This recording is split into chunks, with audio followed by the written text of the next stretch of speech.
de côté. Marner, la passe, McDavid, le tir, et le but! Oh, Canada! Oh, McDavid! Le Canada gagne le tournoi! Et c'était là une belle façon de démontrer aux Américains qu'ils ne seront jamais le 51e État des États-Unis, mais surtout de faire passer là un message très clair à Donald Trump, que le peuple canadien n'est pas un peuple bien qu'hospitalier, bien qu'ouvert, bien que gentil, ne va pas se laisser faire face à l'impérialisme américain.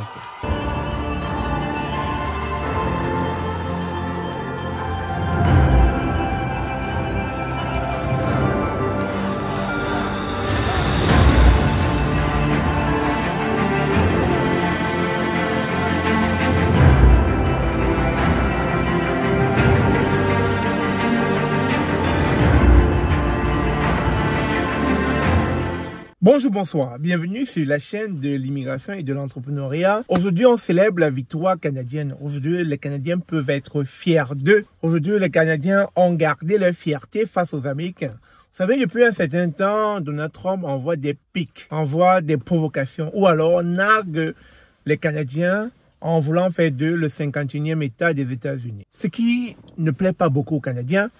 Et donc, face à ce tournoi qui réunissait les 4 nations, ça s'appelle en général la Coupe des 4 nations, dans lequel figurent les Canadiens, les Américains, la Finlande et la Suède. Un tournoi qui, généralement, prépare ses équipes à différents championnats ou bien aux Jeux Olympiques qui arrivent très bientôt en Italie, en 2026. Et donc, hier, on assistait à une finale de hockey entre les États-Unis d'Amérique et les Canadiens. Vous comprenez donc que le match a été tendu, avec tout ce qui se dit dans le paysage politique. Les Canadiens n'avaient donc pas droit à l'erreur. À travers donc cette confrontation, les Canadiens voulaient garder leur souveraineté face aux Américains. Il fallait donc gagner ce match. Le match était très disputé. Le match était serré. Jusqu'à la fin des temps réglementaires, le score était de 1 partout. Ce qui a donc entraîné les deux équipes en prolongation. Là, donc, il fallait le génie de O'Connor McDavid pour donner la victoire aux Canadiens. Avec cette victoire, donc, le peuple canadien y a été en ébullition.